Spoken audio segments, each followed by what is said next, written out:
महाभारत सिर्फ युद्ध नहीं बल्कि युगों का दर्पण। महाभारत को हम अक्सर केवल कुरुक्षेत्र का युद्ध मानकर देखते हैं, लेकिन वास्तविकता यह है कि यह केवल युद्ध की कथा नहीं बल्कि धर्म और अधर्म की सीमाओं, न्याय और अन्याय के प्रश्नों, मानवीय भावनाओं की गहराइयों और आध्यात्मिक रहस्यों का एक विराट ग्रंथ है। कहा जाता है, यदि हास्ति तदन्यत्र यन्ने हास्ति न तत्क्वचित, अर्थात जो कुछ इस महाकाव्य में है वह संसार में कहीं न कहीं अवश्य मिलेगा और जो इसमें नहीं है वह कहीं नहीं मिलेगा। यही कारण है कि महाभारत को पंचम वेद कहा जाता है। रहस्यों की परतें। महाभारत में घटनाएं इतनी गहरी हैं कि उनमें कई अनसुलझे प्रश्न छिपे हुए हैं। कुछ उदाहरण माइनस अश्वत्थामा का अमृतत्व माइनस क्या वो आज भी जीवित है? कौरवों का जन्म, क्या ये टेस्ट ट्यूब बेबी तकनीक थी? गांधारी की 100 संतानें, इसका रहस्य क्या है? कृष्ण का सुदर्शन चक्र, वो दिव्य अस्त्र कहाँ विलीन हो गया? भीष्म की इच्छा मृत्यु, क्या ये साधना का परिणाम था या वरदान का? द्रोणाचार्य और ब्रह्मास्त्र का ज्ञान, अगर ये अस्त्र आज प्रयोग हो जाए तो? इन प्रश्नों के उत्तर इतिहासकार, वैज्ञानिक और आस्थावान आज भी ढूंढने का प्रयास कर रहे हैं। इतिहास और आस्था का संगम। महाभारत को कुछ लोग इतिहासा मानते हैं तो कुछ लोग इसे केवल धर्म ग्रंथ, लेकिन वास्तव में ये दोनों का संगम है।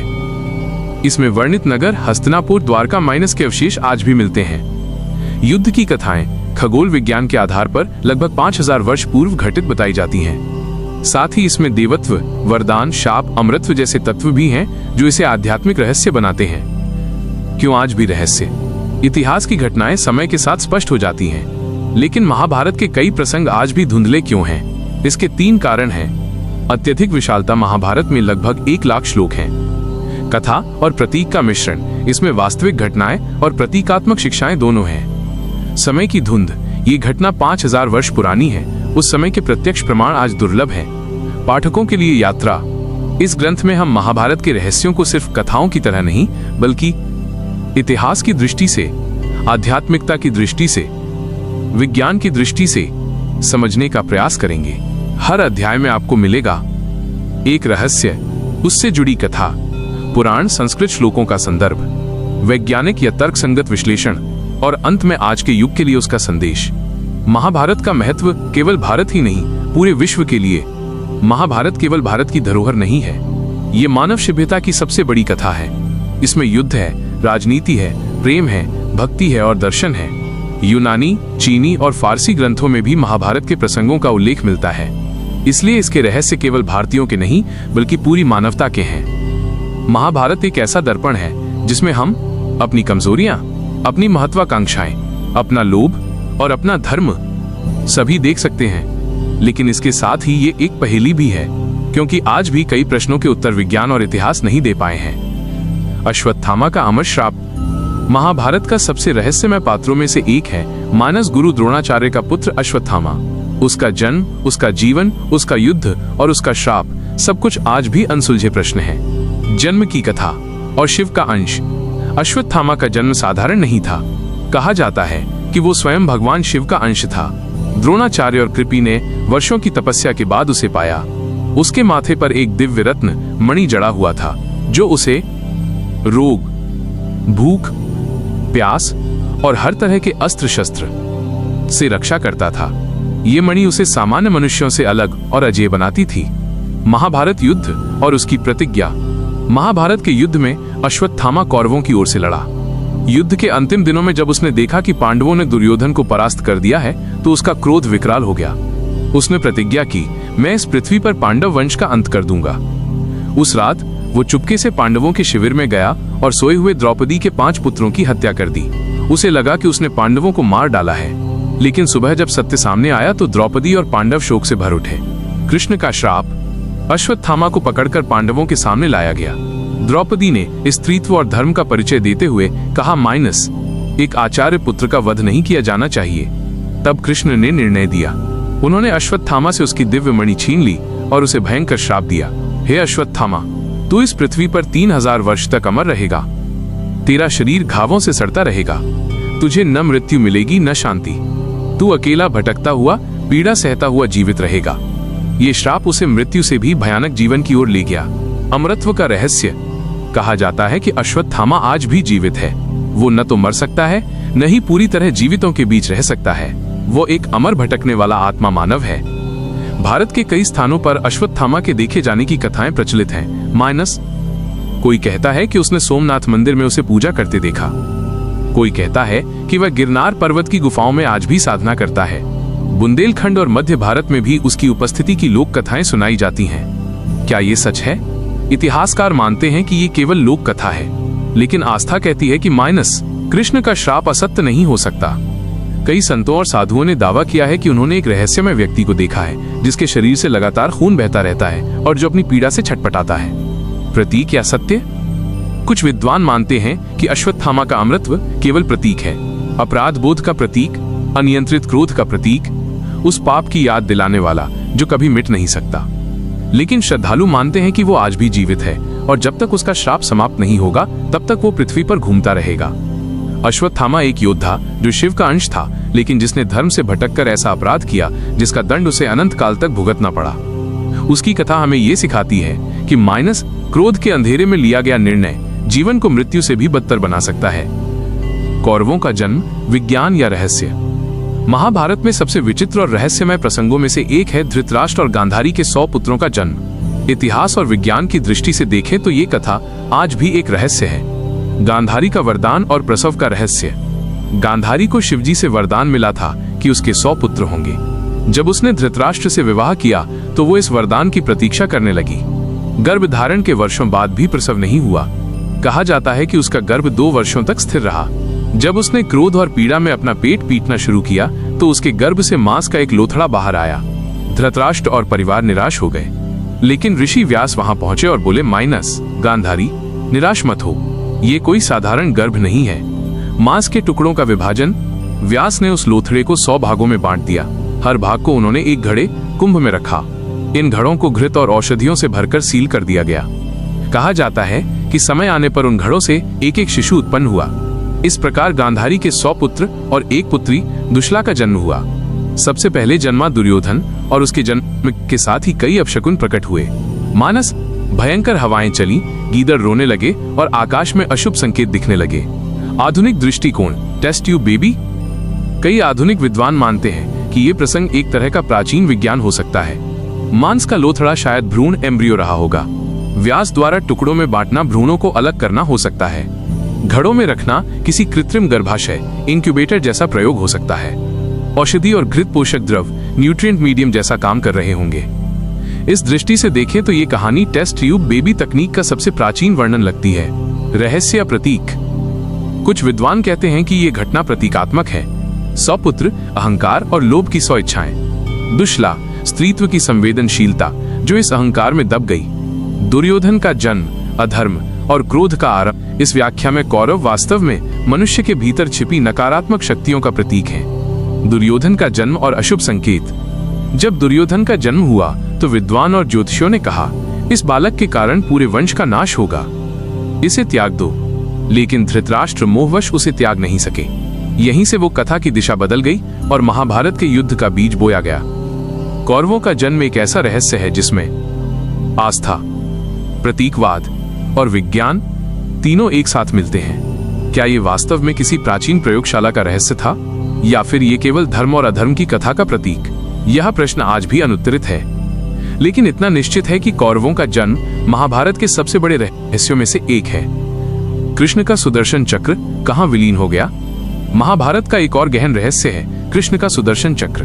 ये केवल एक अस्त्र नहीं था, बल्कि स्वयं दैवीय शक्ति का प्रतीक था।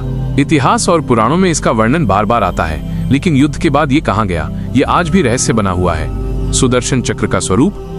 कृष्ण का चक्र साधारण चक्र नहीं था। कहा जाता है कि ये 6 आरे वाला तेजस्वी चक्र था जो प्रकाश की गति से भी तेज गति करता था। इसके चारों ओर अग्नि की लपटें और दैवीय आभा रहती थी।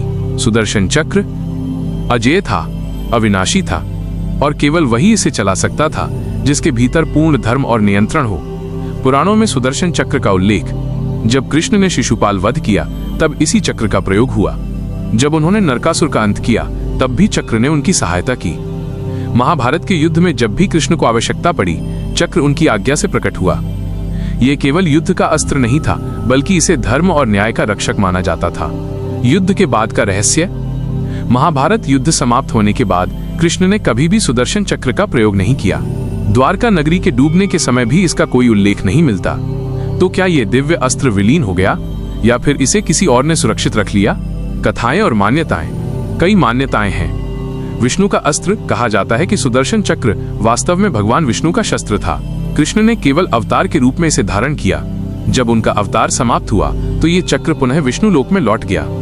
कैलाश में विलीन कुछ परंपराएं कहती हैं कि कृष्ण ने द्वारका के अंत समय में इसे शिव को अर्पित कर दिया और ये कैलाश पर्वत पर अदृश्य रूप में सुरक्षित है, भविष्य के लिए छुपाया गया। कुछ विद्वान मानते हैं कि यह अस्त्र समय से परे है। ये तब तक छिपा है जब तक धर्म का संतुलन बिगड़कर कलयुग का चरम नहीं आता, तब यह पुनः प्रकट होगा, संभवतः कल की अवतार के हाथों में। प्रतीकात्मक व्याख्या। सुदर्शन चक्र का अर्थ केवल अस्त्र नहीं बल्कि सतत घूमता हुआ समय काल चक्र है। ये बताता है कि समय किसी के लिए रुकता नहीं। जब तक धर्म की रक्षा करनी है तब तक ये सक्रिय रहता है। जब धर्म की स्थापना पूर्ण हो जाती है तो ये विलीन हो जाता है। इस दृष्टि से सुदर्शन चक्र का अदृश्य होना वास्तव में धर्म स्थापना का संकेत है। विज्ञान की दृष्टि। कुछ आधुनिक शोधकर्ताओं ने इसे एनर्जी वेपन माना है। शायद ये कोई प्राचीन ऊर्जा डिस्क थी। कृष्ण के पास ऐसी तकनीक थी जो आज खो चुकी है। युद्ध समाप्त होने के बाद ये या तो नष्ट कर दी गई या किसी गुप्त स्थान पर सुरक्षित रख दी गई।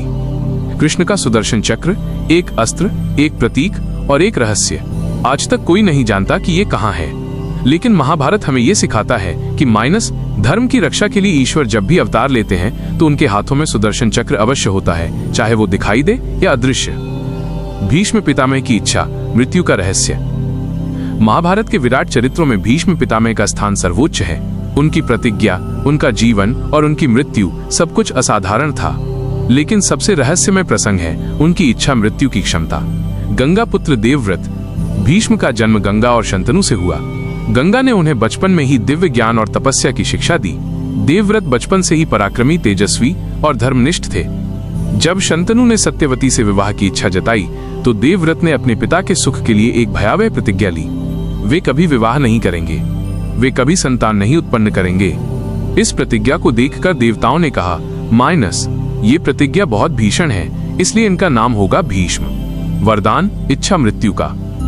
देवव्रत की इस बलिदानपूर्ण प्रतिज्ञा से प्रसन्न होकर उनके पिता शंतनु ने उन्हें एक अद्वितीय वरदान दिया, हे पुत्र, तुम अपनी मृत्यु का समय स्वयं चुन सकोगे। जब तक तुम न चाहो मृत्यु तुम्हें स्पर्श नहीं कर पाएगी। ये वरदान उन्हें इच्छा मृत्यु की शक्ति दे गया। महाभारत युद्ध और भीष्म का पतन। महाभारत युद्ध में भीष्म ने कौरवों की ओर से युद्ध किया। उनकी शक्ति इतनी अपार थी कि पांडव उनके रहते युद्ध नहीं जीत सकते थे। कृष्ण ने अर्जुन से कहा, यदि भीष्म को परास्त करना है तो शिखंडी को आगे करो। शिखंडी, जो अंबा का पुनर्जन्म था, भीष्म के सामने आया। भीष्म ने उसके विरुद्ध अस्त्र नहीं उठाए क्योंकि वे उसे स्त्री मानते थे। तभी अर्जुन ने अवसर पाकर उन पर बाणों की वर्षा की। भीष्म का शरीर सैकड़ों बाणों से छलनी हो गया और वे बाणों की शैया पर लेट गए। मृत्यु को रोकना, यही उनकी शक्ति प्रकट हुई। इतना घायल होने के बाद भी भीष्म ने मृत्यु को स्वीकार नहीं किया। वे महीनों तक बाणों की शैया पर लेटे रहे, लेकिन उनकी आत्मा शरीर से अलग नहीं हुई। उन्होंने कहा, मैं उत्तरायण, सूर्य के उत्तरायण होने का समय की प्रतीक्षा करूंगा, तभी प्राण त्यागूंगा। वास्तव में जब तक सूर्य उत्तरायण में नहीं आया तब तक भीष्म जीवित रहे। फिर जब सही समय आया, उन्होंने पांडवों को धर्म और नीति का उपदेश दिया। अंत में उन्होंने अपने प्राण त्याग दिए। इच्छा मृत्यु का रहस्य। भीष्म की इच्छा मृत्यु कई प्रश्न खड़े करती है। क्या ये केवल वरदान था जो शंतनु ने दिया, या फिर ये योग साधना का परिणाम था जिससे वे प्राण त्याग को नियंत्रित कर सके? क्या ये किसी आध्यात्मिक विज्ञान की पराकाष्ठा थी जिसे हम आज समझ नहीं पाते? योग शास्त्र में कहा गया है कि साधक अपनी प्राण ऊर्जा को नियंत्रित कर सकता है। भीष्म उस विद्या के सर्वोच्च ज्ञाता थे। शायद इसी कारण वे मृत्यु को रोक पाए। प्रतीकात्मक अर्थ। भीष्म की इच्छा मृत्यु केवल चमत्कार नहीं थी बल्कि एक संदेश भी था। ये दिखाती है कि जिसने अपने जीवन को धर्म और तपस्या में जिया हो वो मृत्यु पर भी नियंत्रण पा सकता है। ये बताती है कि मृत्यु केवल अंत नहीं है बल्कि एक चयन है। ये दर्शाती है कि सच्चा योगी मृत्यु से भयभीत नहीं होता बल्कि उसे सही समय पर स्वीकार करता है। रहस्य आज भी जीवित है। इतिहासकार इसे कथा मानते हैं, लेकिन योगियों और आध्यात्मिक साधकों के लिए ये एक सत्य है। आज भी हिमालय की गुफाओं में साधु कहते हैं कि मृत्यु का समय चुनना संभव है यदि साधना और आत्मबल पर्याप्त हो। भीष्म पितामह का जीवन हमें ये सिखाता है कि धर्म और तपस्या से मनुष्य मृत्यु जैसे सत्य को भी वश में कर सकता है। उनकी इच्छा मृत्यु का रहस्य आज भी हमें चुनौती देता है क्या ये केवल एक वरदान था या प्राचीन भारत की गहन आध्यात्मिक विद्या का प्रमाण? कर्ण का जन्म और कवच कुंडल का रहस्य। कुंती का वरदान। कहानी की शुरुआत होती है युवती कुंती से। महर्षि दुर्वासा ने उसकी सेवा से प्रसन्न होकर उसे एक वरदान दिया था, तुम किसी भी देवता का आह्वान कर उन्हें पुत्र रूप में प्राप्त कर सकती हो। कुंती तब अविवाहित थी। जिज्ञासा और उत्सुकता में उसने इस मंत्र का प्रयोग किया और सूर्यदेव को आह्वान किया। सूर्यदेव उसके सामने प्रकट हुए और बोले, हे कुंती, मैं तुम्हें एक तेजस्वी पुत्र दूंगा जो दिव्य कवच और कुंडलों से युक्त होगा। कर्ण का जन्म। इस प्रकार कुंती ने अपने ही गर्भ से एक दिव्य शिशु को जन्म दिया। उस शिशु का शरीर स्वर्णिम आभा से चमक रहा था और उसके जन्म के साथ ही वो पहले से ही कवच और कुंडल धारण किए हुए था।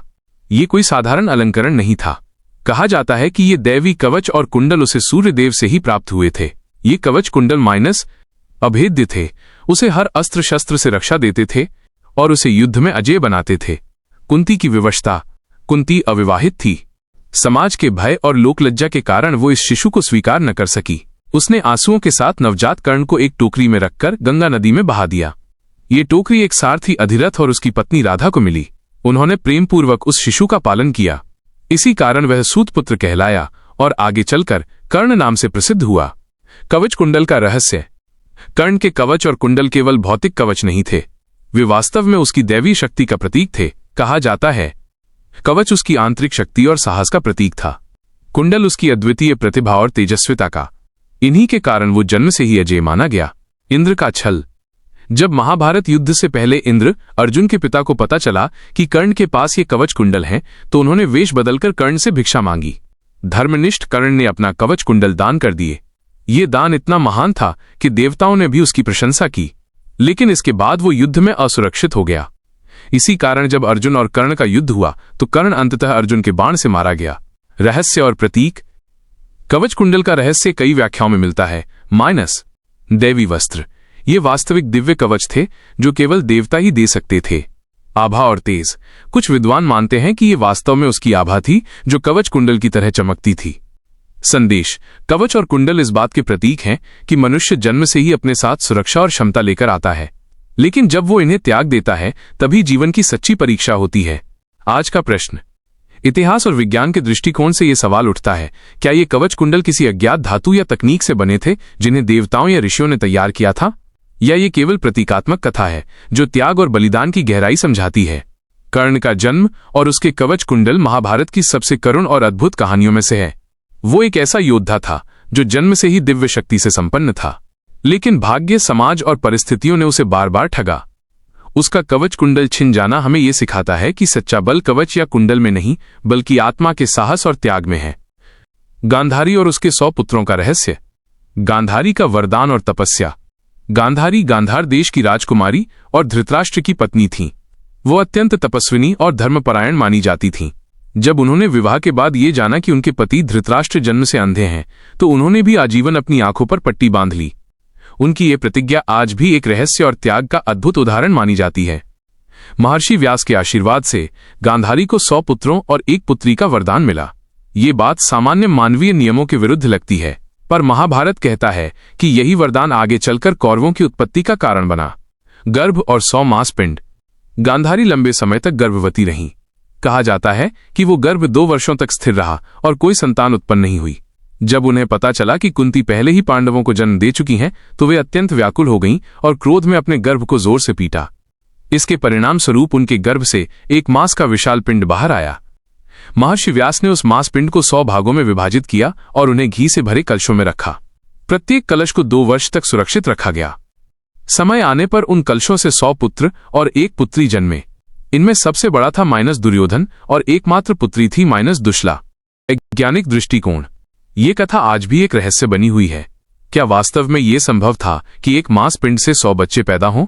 कुछ आधुनिक विद्वानों ने इसे अलग अलग दृष्टिकोण से समझने की कोशिश की है। -1 टेस्ट ट्यूब बेबी की कल्पना। कुछ लोग मानते हैं कि ये कथा आधुनिक IVF तकनीक इन विट्रो फर्टिलाइजेशन की तरह लगती है, जहां भ्रूणों को कलशों में सुरक्षित रखा गया। वो किसी प्रयोगशाला या कृत्रिम गर्भाशय जैसा प्रतीत होता है। 2 क्लोनिंग या भ्रूण विभाजन। ये भी माना जाता है कि गांधारी के गर्भ से निकला एक भ्रूण विभाजित कर अनेक शिशु उत्पन्न किए गए, ठीक वैसे ही जैसे आज क्लोनिंग तकनीक में होता है। 3 प्रतीकात्मक व्याख्या। कई विद्वान इसे वास्तविक घटना नहीं मानते, उनके अनुसार 100 पुत्र केवल धृतराष्ट्र की विशाल संतति को दर्शाने का प्रतीक है। ये महज एक साहित्यिक अतिशयोक्ति हो सकती है। दुर्योधन का जन्म और अशुभ संकेत। जब दुर्योधन का जन्म हुआ तो चारों ओर अशुभ शकुन दिखाई दिए। गीदड़ और सियारों की चिल्लाहट, गधे की आवाजें, हिंसक पशुओं की गर्जना। दरबार के विद्वानों ने चेतावनी दी, ये बालक राज्य के लिए विनाशकारी सिद्ध होगा, इसे त्याग दो। लेकिन धृतराष्ट्र अपने पुत्र के मोह में उसे त्याग न सके। यही से भविष्य के विनाश की नींव पड़ गई। रहस्य और संदेश। गांधारी का 100 पुत्रों की कथा हमें कई रहस्य और प्रश्न देती है। क्या प्राचीन काल में ऋषियों के पास ऐसी वैज्ञानिक तकनीक थी जिससे भ्रूण को अलग कर अनेक संतानों को जन्म दिया जा सके? क्या ये कथा केवल कौरवों की विशाल संख्या को दर्शाने का प्रतीक है, या ये हमें यह बताने का प्रयास है कि अत्यधिक संतान और उनका गलत पालन पोषण विनाश का कारण बन सकता है? गांधारी का 100 पुत्रों वाली कथा महाभारत की सबसे रहस्यमयी घटनाओं में से है। ये न केवल उस समय के समाज और धर्म की झलक दिखाती है, बल्कि आधुनिक विज्ञान को भी चुनौती देती है। संख्या चाहे जितनी हो, लेकिन यदि मार्ग धर्म से भटक जाए तो वही संतान अपने वंश और समाज के लिए विनाशकारी बन जाती है। द्रौपदी का जन्म और अग्नि से उत्पन्न होने का रहस्य। द्रुपद की प्रतिज्ञा। द्रौपदी की कहानी की शुरुआत होती है राजा द्रुपद से। द्रुपद और द्रोणाचार्य बचपन के मित्र थे, लेकिन समय के साथ द्रोणाचार्य ने अपमानित होकर द्रुपद को युद्ध में पराजित किया और उसका आधा राज्य छीन लिया। इस अपमान से आहत द्रुपद ने प्रतिज्ञा ली, मैं ऐसा पुत्र चाहूंगा जो द्रोणाचार्य को मार सके और ऐसा संतति जो कौरव पांडवों के बीच महायुद्ध का कारण बने। इस उद्देश्य से उन्होंने एक महायज्ञ यज्ञ कुंड की स्थापना की। अग्निकुंड से जन्म। कथा के अनुसार महायज्ञ के पूर्ण होने पर यज्ञ कुंड से अग्नि की लपटें उठीं और उन्हीं अग्नि ज्वालाओं से 2 दिव्य संतान प्रकट हुईं। धृष्टद्युम्न जो द्रोणाचार्य का वध करने के लिए जन्मा। द्रौपदी जो आगे चलकर 5 पांडवों की पत्नी बनी और महाभारत युद्ध का मूल कारण बनी। द्रौपदी का जन्म सामान्य स्त्री की तरह नहीं हुआ, वह बिना माता के गर्भ से सीधे अग्निकुंड से उत्पन्न हुई। इसी कारण उन्हें यज्ञसैनी कहा गया। द्रौपदी की दिव्य आभा। जब द्रौपदी अग्निकुंड से प्रकट हुई तो उनके शरीर से दिव्य आभा निकल रही थी। वो असाधारण रूप से सुंदर थीं, गहरे काले केश, कमल जैसी आंखें और तेजस्वी आभा से युक्त। लेकिन उनके जन्म के साथ ही एक रहस्य जुड़ा था। उनका भाग्य युद्ध और विनाश से बंधा हुआ था। 5 पतियों का रहस्य। द्रौपदी का विवाह एक अनोखा रहस्य है। जब अर्जुन ने स्वयंवर में मछली की आंख भेद कर द्रौपदी को जीता तो पांडव अपनी मां कुंती के पास गए। उन्होंने अनजाने में कहा, जो लाओ उसे आपस में बांट लो। कुंती की आज्ञा का पालन करने के लिए द्रौपदी को 5 पांडवों की पत्नी बनना पड़ा। ये घटना भारतीय परंपरा में अद्वितीय है। कई लोग इसे सामाजिक दृष्टि से असंभव मानते हैं, लेकिन महाभारत इसे पूर्व जन्म के वरदान और नियति से जोड़ता है। कथा के अनुसार द्रौपदी ने अपने पिछले जन्म में शिव से वर मांगा था, मुझे ऐसा पति मिले जिसमें 5 गुण हों। शिव ने कहा था कि तुम्हें 5 पति मिलेंगे, और वही वरदान इस जन्म में पूरा हुआ। रहस्य और व्याख्या। अग्निकुंड से जन्म। कुछ लोग इसे प्रतीकात्मक मानते हैं। अग्निकुंड वास्तव में यज्ञ और तपस्या का प्रतीक था, यानी द्रौपदी यज्ञीय संस्कार और तपस्या की शक्ति से उत्पन्न हुई। 5 पतियों का संदेश। द्रौपदी 5 पांडवों की पत्नी बनकर धर्म, बल, ज्ञान, संयम और सौंदर्य का संगम बन गईं। वो एक स्त्री के रूप में एकता और समन्वय का प्रतीक थीं। युद्ध का कारण। द्रौपदी का चीरहरण और अपमान महाभारत युद्ध की मुख्य चिंगारी बना। इसलिए कहा जाता है द्रौपदी युद्ध की जननी थी। आज का प्रश्न, क्या द्रौपदी का जन्म वास्तव में अग्निकुंड से शारीरिक रूप में हुआ था, या ये केवल एक प्रतीकात्मक कथा है जो बताती है कि उनका जीवन तप, त्याग और अग्नि जैसी ऊर्जा से बना था? द्रौपदी का जन्म और जीवन हमें यह सिखाता है कि स्त्री केवल सौंदर्य की मूर्ति नहीं, बल्कि शक्ति, न्याय और नियति की वाहक होती है। वो अग्नि जन्मा थीं, इसलिए उनके स्वभाव में अग्नि जैसी ऊर्जा और ज्वाला भी थी। उनकी उपस्थिति ने ही महाभारत की कथा को उसके चरम तक पहुंचाया। द्रौपदी का चीरहरण और उसके रहस्य। पासे का खेल महाभारत की जड़। हस्तिनापुर दरबार में कौरवों ने चालाकी से पांडवों को जुए के खेल में फंसाया। शकुनी अपनी कुटिल बुद्धि से पासों को नियंत्रित कर रहा था। युधिष्ठिर ने अपनी एक एक वस्तु, राज्य, भाई, स्वयं को और अंत में अपनी पत्नी द्रौपदी तक दांव पर हार दी। ये घटना महाभारत का सबसे विवादित और रहस्यमयी मोड़ है, क्योंकि प्रश्न उठता है, क्या एक पति अपनी पत्नी को दांव पर लगा सकता है? आज तक ये विवादित विषय है। द्रौपदी का दरबार में आगमन। जब द्रौपदी को दास्ता में जीत लिया गया तो दुर्योधन ने दुशासन को आदेश दिया, द्रौपदी को दरबार में घसीट कर लाओ। दुशासन ने द्रौपदी को उसके केश पकड़कर दरबार में खींचा। ये दृश्य इतना अमानवीय था कि आज भी सुनकर रोंगटे खड़े हो जाते हैं। द्रौपदी ने दरबार में उपस्थित सभी महारथियों से प्रश्न किया, जुए में पहले स्वयं को हारने वाला युधिष्ठिर क्या मुझे दांव पर लगाने का अधिकार रखता था? लेकिन वहां बैठे भीष्म, द्रोण, विदुर और अन्य जन इस प्रश्न का उत्तर न दे सके। चीरहरण का प्रयास। दुर्योधन ने द्रौपदी का अपमान करने के लिए आदेश दिया कि उसका वस्त्र उतारा जाए। दुशासन ने क्रूरता से द्रौपदी का चीरहरण प्रारंभ कर दिया। यहां महाभारत में चमत्कारिक और रहस्यमयी प्रसंग सामने आता है। द्रौपदी ने हाथ जोड़कर श्रीकृष्ण को पुकारा, हे माधव, मेरी लाज की रक्षा करो। अनंत चीर का रहस्य। कथा कहती है कि जैसे ही दुशासन वस्त्र खींचता, वैसे ही द्रौपदी का वस्त्र अनंत रूप से बढ़ता चला जाता। वो चीर कभी समाप्ति ही नहीं हुआ। दुशासन थककर चूर हो गया, लेकिन द्रौपदी की लाज सुरक्षित रही। रहस्य की व्याख्या। इस चमत्कार को लेकर विद्वानों ने कई दृष्टिकोण दिए हैं। भक्ति और ईश्वर की कृपा। यह घटना बताती है कि जब भक्त सच्चे मन से पुकारता है तो भगवान किसी न किसी रूप में उसकी रक्षा अवश्य करते हैं। मानसिक प्रतीकवाद। कुछ विद्वान मानते हैं कि यह वास्तविक घटना न होकर प्रतीक है। अनंत चीर दरअसल स्त्री की अस्मिता और गरिमा का प्रतीक है, जिसे कोई छीन नहीं सकता। योगिक शक्ति। कुछ व्याख्याओं के अनुसार द्रौपदी स्वयं तपस्विनी थीं। उनके भीतर प्राण शक्ति थी और कृष्ण ने अपनी योग माया से चीर को अनंत कर दिया। द्रौपदी का शाप। उस दिन द्रौपदी ने प्रतिज्ञा की, मैं तब तक अपने केश नहीं बांधूंगी जब तक दुशासन के रक्त से इन्हें धो न लूं। ये प्रतिज्ञा ही पांडवों की प्रतिशोध यात्रा का कारण बनी। भीम ने शपथ ली कि वो दुशासन का वध करेगा और उसका रक्त द्रौपदी के केशों पर चढ़ाएगा। द्रौपदी का चीरहरण केवल एक कथा नहीं है, ये हमें ये संदेश देता है, स्त्री की लाज और अस्मिता सबसे बड़ी है। जब समाज मौन रहता है तो अधर्म और अत्याचार पनपते हैं। न्याय भले देर से मिले, परंतु अन्याय का अंत निश्चित होता है। द्रौपदी का चीरहरण महाभारत का वो बिंदु था जहां से युद्ध की नींव रखी गई। यहीं से विनाश की घड़ी तेज हुई। भीष्म पितामह और उनकी भयानक प्रतिज्ञा का रहस्य। गंगापुत्र देवव्रत। भीष्म पितामह का असली नाम था देवव्रत। वे गंगा और हस्तिनापुर के राजा शांतनु के पुत्र थे। देवव्रत जन्म से ही असाधारण थे। महर्षि परशुराम से अस्त्र शस्त्र की शिक्षा प्राप्त की। वेद और शास्त्रों में निपुण और असीम पराक्रमी योद्धा। उनके भीतर दिव्य तेज था और वे अपनी वीरता से देवव्रत कहलाए। शांतनु और सत्यवती। राजा शांतनु को एक बार मछुआरे की कन्या सत्यवती से प्रेम हो गया, लेकिन सत्यवती के पिता ने शर्त रखी, सत्यवती का पुत्र ही हस्तिनापुर का राजा बनेगा। ये शर्त राजा शांतनु के लिए असंभव थी, क्योंकि देवव्रत पहले से ही युवराज थे। देवव्रत की भयानक प्रतिज्ञा। जब देवव्रत को अपने पिता की पीड़ा का पता चला तो उन्होंने दरबार में जाकर प्रतिज्ञा की, मैं आजीवन विवाह नहीं करूंगा, कभी संतान उत्पन्न नहीं करूंगा और सदैव हस्तिनापुर के सिंहासन का सेवक रहूंगा। ये सुनकर देवताओं ने आकाशवाणी की, आज से तुम भीष्म कहलाओगे, क्योंकि ये प्रतिज्ञा भयानक और अद्वितीय है। प्रतिज्ञा का रहस्य।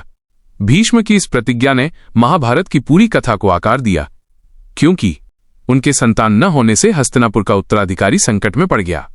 यही कारण बना जिससे आगे चलकर पांडव और कौरवों में युद्ध हुआ। विद्वान मानते हैं कि भीष्म की प्रतिज्ञा वास्तव में कर्तव्य और त्याग की चरम सीमा है, लेकिन यही प्रतिज्ञा महाभारत के विनाश का कारण भी बनी। भीष्म का ब्रह्मचर्य। भीष्म ने आजीवन ब्रह्मचर्य का पालन किया। उनकी शक्ति और तपस्या इतनी प्रबल थी कि वे किसी भी युद्ध में अपराजेय थे। उनका शरीर इतना सुदृढ़ था कि कोई उन्हें मृत्यु तक नहीं पहुंचा सकता था। कहा जाता है कि उनके पास इच्छा मृत्यु का वरदान था। वे अपनी इच्छा से ही मृत्यु को स्वीकार कर सकते थे। रहस्य की व्याख्या। धर्म और कर्तव्य का आदर्श। भीष्म ने यह प्रतिज्ञा अपने पिता के सुख के लिए की। यह त्याग का सर्वोच्च उदाहरण है। राजनीतिक दृष्टिकोण। उनकी प्रतिज्ञा ने हस्तिनापुर की राजनीति को अस्थिर कर दिया। यदि उन्होंने विवाह कर संतान उत्पन्न की होती तो शायद महाभारत का युद्ध कभी न होता। मानव और नियति। भीष्म की प्रतिज्ञा ये दिखाती है कि कभी कभी मनुष्य का सर्वोत्तम त्याग भी नियति के हाथों विनाशकारी सिद्ध हो सकता है। भीष्म पितामह महाभारत के सबसे जटिल पात्रों में से एक हैं। उनकी प्रतिज्ञा ने उन्हें अमर बना दिया, लेकिन यही प्रतिज्ञा आगे चलकर हस्तिनापुर के विनाश की जड़ बनी। त्याग महान है, परंतु त्याग भी यदि परिस्थितियों के विपरीत हो तो वही त्याग आने वाली पीढ़ियों के लिए विनाशकारी बन सकता है। एकलव्य और अंगूठा दान का रहस्य। वनवासी बालक की साधना। एकलव्य निषाद राज हिरण्यधनु का पुत्र था। उसका हृदय धनुर्विद्या सीखने की तीव्र इच्छा से भरा हुआ था। उसने महर्षि द्रोणाचार्य के पास जाकर शिष्य बनने की विनती की, लेकिन द्रोणाचार्य ने यह कहकर अस्वीकार कर दिया, मैं केवल क्षत्रियों और राजवंश के बच्चों को ही शिक्षा दूंगा। मिट्टी का गुरु। निराश होकर भी एकलव्य पीछे नहीं हटा। उसने द्रोणाचार्य की मिट्टी की मूर्ति बनाकर उसे गुरु मान लिया। दिन रात अभ्यास करते हुए वह धनुर्विद्या का अद्वितीय धनुर्धर बन गया। उसकी साधना और निष्ठा इतनी प्रबल थी कि उसने अर्जुन को भी पीछे छोड़ दिया। द्रोणाचार्य की परीक्षा। एक दिन जब पांडव वन में गए तो उन्होंने देखा कि एक कुत्ते का मुंह तीरों से भरा है, लेकिन बिना रक्त निकले। यह अद्भुत कला किसी और की नहीं बल्कि एकलव्य की थी। पांडव आश्चर्यचकित होकर द्रोणाचार्य के पास गए और ये बात बताई। द्रोणाचार्य को जब पता चला तो वे स्वयं एकलव्य से मिलने पहुंचे। अंगूठा दान। द्रोणाचार्य ने एकलव्य से पूछा, तुम्हारा गुरु कौन है? एकलव्य ने विनम्रता से कहा, आप ही मेरे गुरु हैं। तब द्रोणाचार्य ने कहा, यदि मैं तुम्हारा गुरु हूं तो मुझे गुरु दक्षिणा दो। एकलव्य ने बिना विचारे अपना दायां अंगूठा काटकर दान कर दिया। रहस्य और प्रश्न। यह प्रसंग आज तक विवादास्पद है। क्या द्रोणाचार्य ने न्याय किया या ये जातिगत पक्षपात था? क्या ये अर्जुन को श्रेष्ठ बनाने के लिए किया गया अन्याय था, या ये हमें ये दिखाने का प्रयास है कि सच्ची निष्ठा त्याग में है, परिणाम में नहीं? कई विद्वान इसे त्याग का चरम उदाहरण मानते हैं तो कई इसे समाज में असमानता और भेदभाव का प्रतीक मानते हैं। एकलव्य का अंगूठा दान हमें यह सिखाता है, सच्चा शिष्य वो है जो बिना प्रश्न किए गुरु को सब कुछ अर्पित कर दे। लेकिन समाज को यह भी समझना चाहिए कि प्रतिभा किसी जाति या वर्ग की बंधक नहीं होती। अभिमन्यु और चक्रव्यूह का रहस्य। अर्जुन पुत्र अभिमन्यु अर्जुन और सुभद्रा का पुत्र था। उसका जन्म ही अद्भुत परिस्थितियों में हुआ था। कथा है कि जब सुभद्रा गर्भवती थी तो अर्जुन ने उसे चक्रव्यूह भेदन की कला समझाई। सुभद्रा सुनते सुनते सो गईं, लेकिन गर्भ में पल रहे अभिमन्यु ने आधा ज्ञान प्राप्त कर लिया। वो चक्रव्यूह में प्रवेश करने की कला जानता था, लेकिन बाहर निकलने का रहस्य नहीं सीख पाया। कुरुक्षेत्र का युद्ध। महाभारत युद्ध के 13वें दिन द्रोणाचार्य ने पांडवों को हराने के लिए चक्रव्यूह की रचना की। अर्जुन उस समय रणभूमि में नहीं थे। अभिमन्यु ही एकमात्र योद्धा था जो चक्रव्यूह तोड़ सकता था। वह वीरतापूर्वक चक्रव्यूह में घुस गया, लेकिन उसके साथ केवल 5 पांडव ही अंदर प्रवेश कर पाए। शेष बाहर रुक गए। अभिमन्यु ने अकेले ही भीष्म, कर्ण, द्रोण और दुर्योधन जैसे योद्धाओं का सामना किया। उसने अनेक महारथियों को परास्त किया, लेकिन जब वो थक गया और उसका रथ टूट गया तो कौरवों ने अधर्मपूर्वक मिलकर उस पर आक्रमण किया। अंततः वह युद्ध भूमि में वीरगति को प्राप्त हुआ। चक्रव्यूह का रहस्य। चक्रव्यूह केवल एक सैन्य रचना नहीं थी, बल्कि ये प्रतीक था जीवन के जटिल चक्र का, ज्ञान के अधूरेपन का और अधर्म के विरुद्ध संघर्ष का। अभिमन्यु ने अधूरे ज्ञान के बावजूद संपूर्ण साहस दिखाया।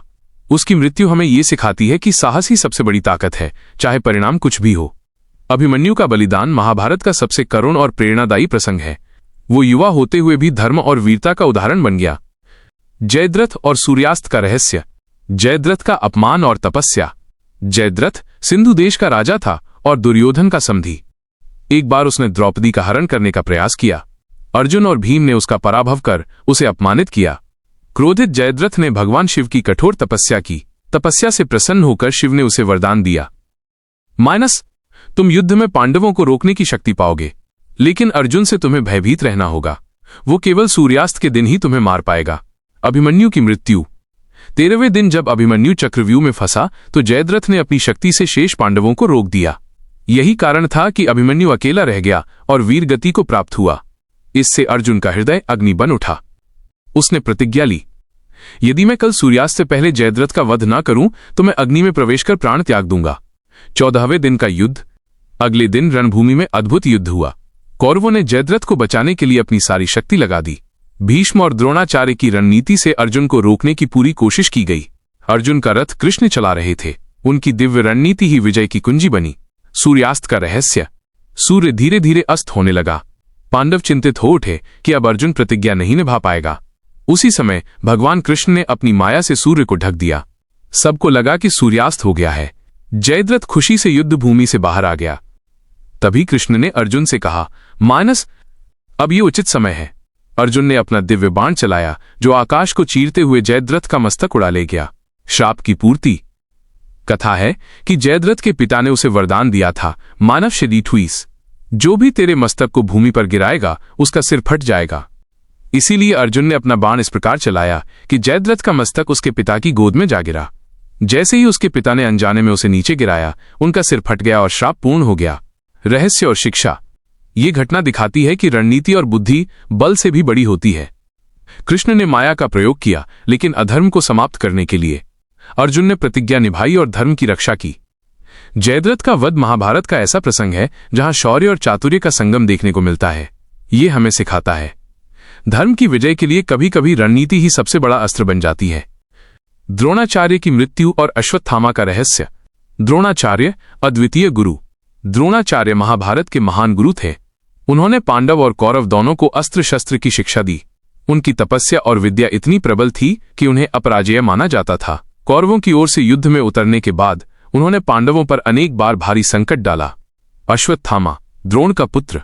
द्रोणाचार्य का पुत्र अश्वत्थामा महाशक्ति संपन्न योद्धा था। वो शिव का अंश माना जाता था, लेकिन युद्ध भूमि में अश्वत्थामा की सबसे बड़ी कमजोरी उसका क्रोध और मोह था। वो अपने पिता से अत्यधिक जुड़ा हुआ था और उनके लिए सब कुछ कर सकता था। द्रोणाचार्य की अपराजेयता। युद्ध के दौरान ये स्पष्ट हो गया था कि जब तक द्रोणाचार्य जीवित हैं, पांडव विजय प्राप्त नहीं कर सकते। उनके हाथों हजारों सैनिक मारे गए, यहां तक कि स्वयं द्रुपद और भीम भी उनसे सीधे युद्ध करने से बचते थे।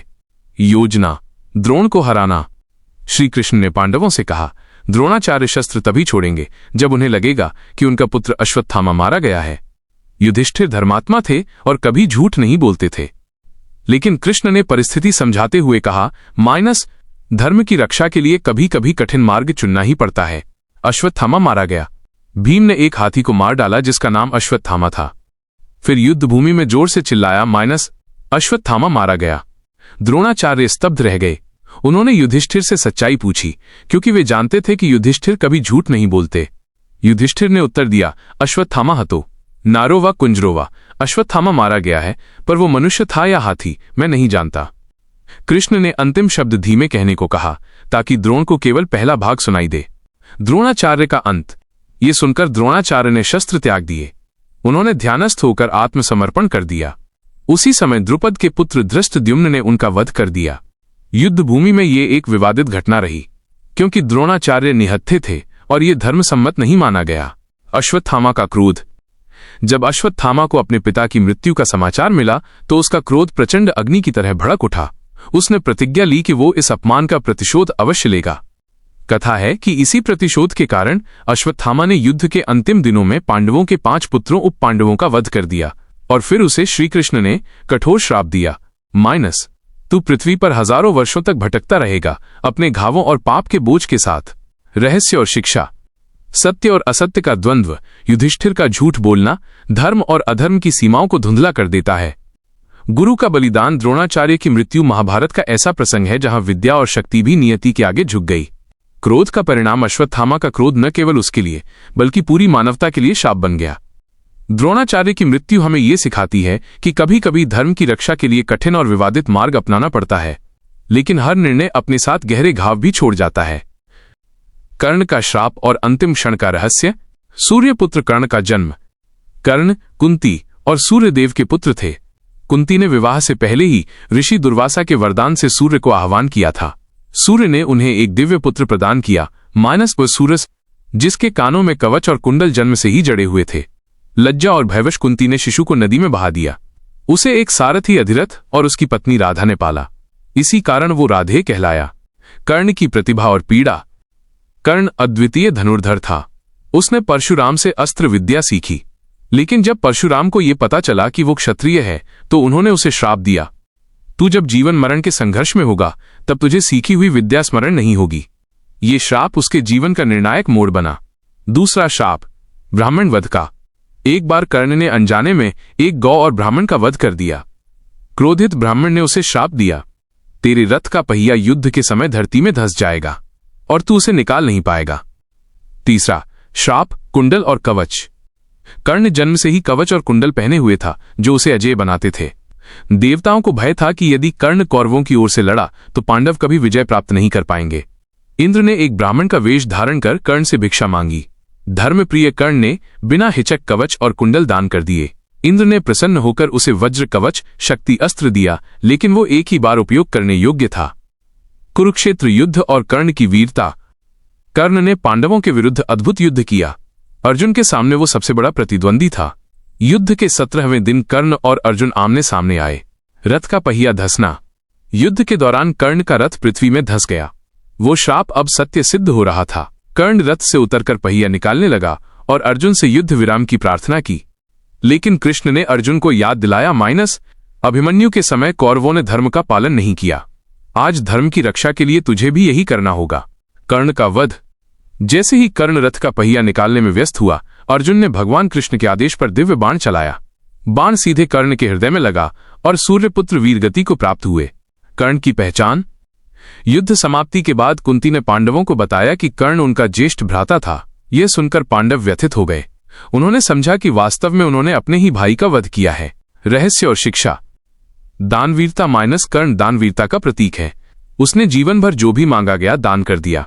श्राप और नियति। उसके जीवन में 3 श्राप ही उसके अंत का कारण बने। कुंती का रहस्य। यदि कुंती पहले ही सत्य बता देती तो महाभारत का युद्ध शायद टल सकता था। कर्ण का जीवन त्याग, पीड़ा और वीरता की गाथा है। वह धर्म और अधर्म के बीच खड़ा होकर भी अपना वचन निभाने वाला महान नायक था। उसकी मृत्यु हमें यह सिखाती है कि कभी कभी सबसे महान आत्माएं भी नियति के बंधन से मुक्त नहीं हो पाती। शकुनी की चालें और पासों का रहस्य। गंधार का राजकुमार शकुनी गंधार देश का राजकुमार और दुर्योधन का मामा था। उसका मस्तिष्क चतुराई और कुटिलता का अनोखा संगम था। कहा जाता है कि वो जन्म से ही चालबाज और षड्यंत्रकारी था। शकुनी का शत्रुता का कारण। महाभारत में एक गुप्त कथा मिलती है। जब भीष्म ने गंधार देश से गांधारी का विवाह धृतराष्ट्र से कराया तो शकुनी को यह विवाह अपमानजनक लगा। गांधारी को जब पता चला कि धृतराष्ट्र जन्म से ही अंधे हैं तो उसने आजीवन आंखों पर पट्टी बांधने का व्रत लिया।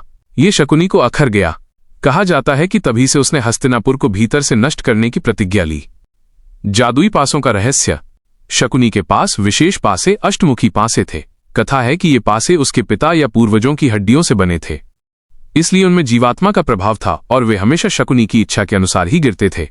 यही कारण था कि पासों के खेल में वो कभी हारता नहीं था।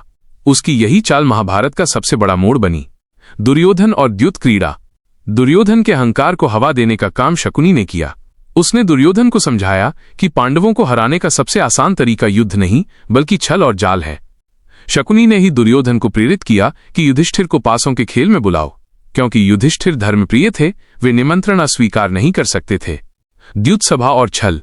पासों के खेल में शकुनी ने अपनी चालबाजी से युधिष्ठिर को लगातार हराया। युधिष्ठिर ने अपने राज्य, भाइयों, स्वयं को और अंत में द्रौपदी तक को दांव पर लगा दिया। ये वही कुख्यात प्रसंग है जब द्रौपदी का चीरहरण करने का प्रयास हुआ और यहीं से महाभारत के युद्ध की जड़ें गहरी हो गईं। शकुनी का रहस्य। बुद्धि बनाम शक्ति। शकुनी ने दिखाया कि केवल बल ही नहीं बल्कि षड्यंत्र भी साम्राज्य को हिला सकता है। पारिवारिक प्रतिशोध। उसकी गंधार के प्रति अपमान की भावना ने हस्तिनापुर को भीतर से खोखला कर दिया। नियति का खिलाड़ी। शकुनी स्वयं जानता था कि वो अधर्म का साथ दे रहा है, लेकिन उसके भीतर की प्रतिशोधाग्नि ने उसे अंधा कर दिया। शकुनी का अंत। कुरुक्षेत्र युद्ध में सहदेव ने शकुनी का वध किया। कहा जाता है कि सहदेव ने जन्म से ही प्रतिज्ञा ली थी, मैं शकुनी का वध अवश्य करूंगा, और युद्ध के अंतिम दिनों में उसने अपनी प्रतिज्ञा पूरी की।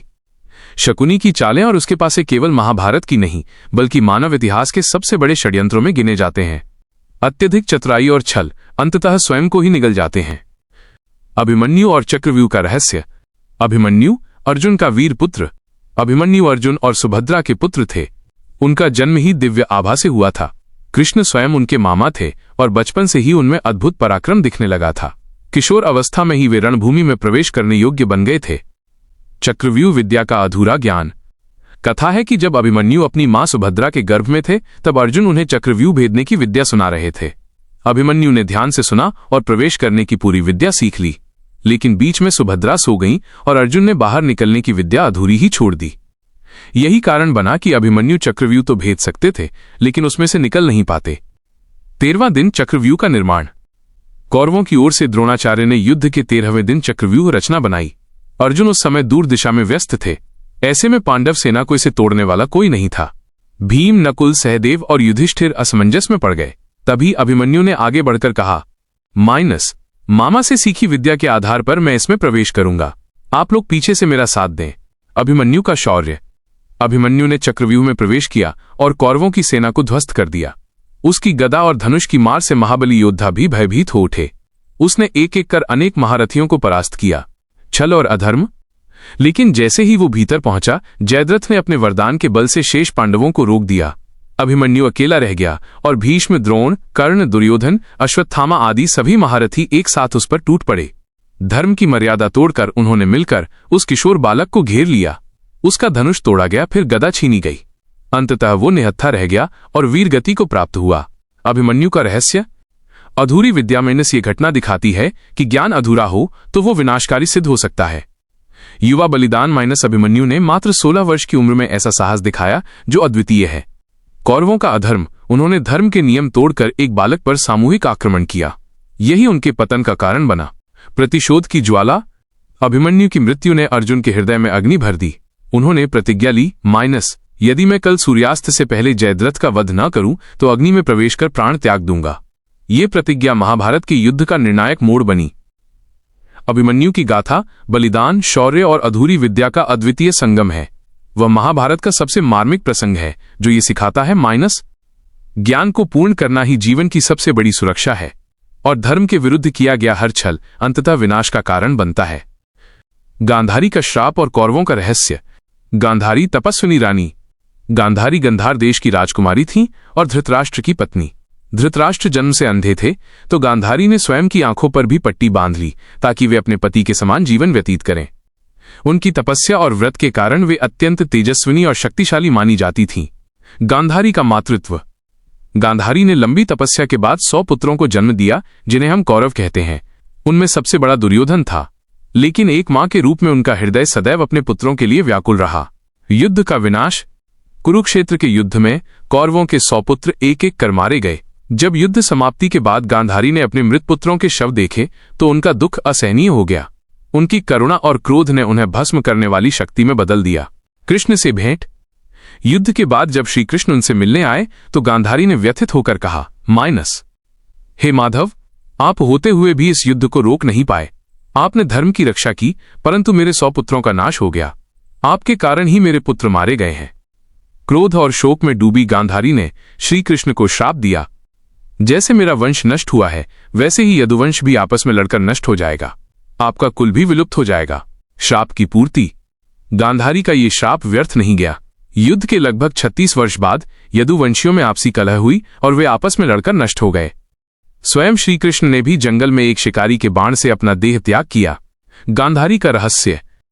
आंखों पर पट्टी माइनस उन्होंने अपने पति की पीड़ा को साझा करने के लिए जीवन भर अपनी आंखें बंद रखीं।